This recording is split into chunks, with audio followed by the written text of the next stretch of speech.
Ons leef in 'n wêreld wat hou van die dramatiese.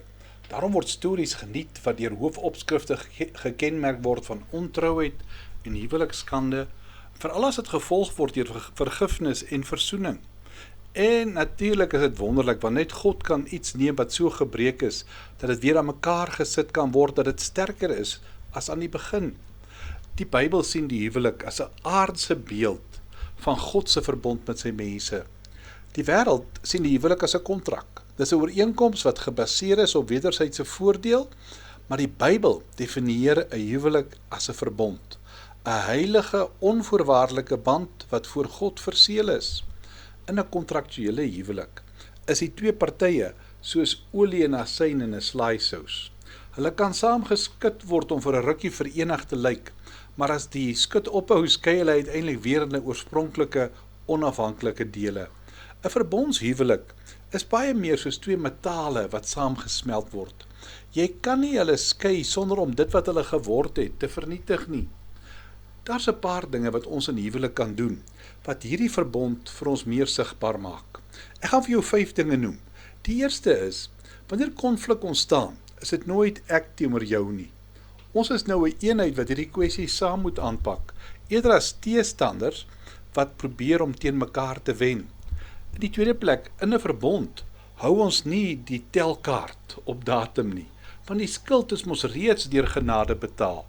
Ons oefen die sonsondergang reël, soos Efesiërs 4:26 sê. Gee en vra vergifnis vir die dag se spanning.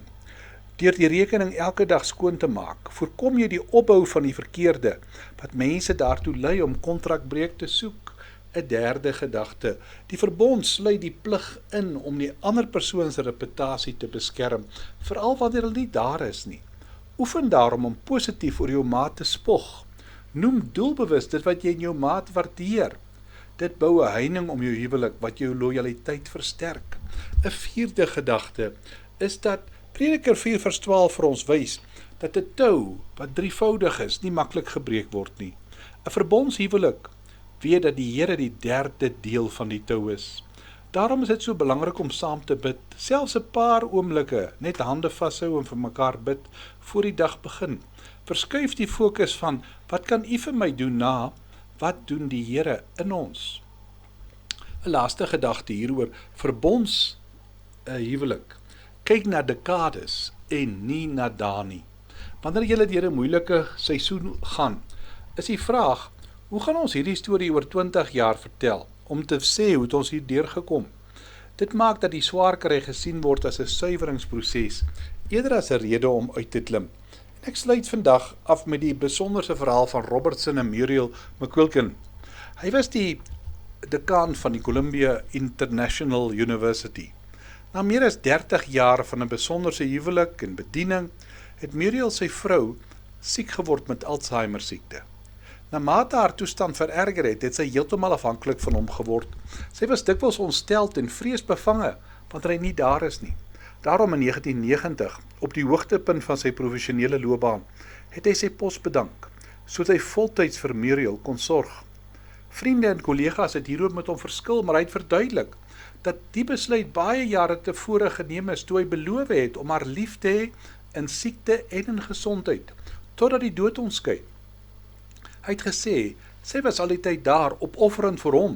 Selfs al sou hy nou vir 40 jaar vir haar moes sorg, sal hy nie daai skuld kan betaal nie.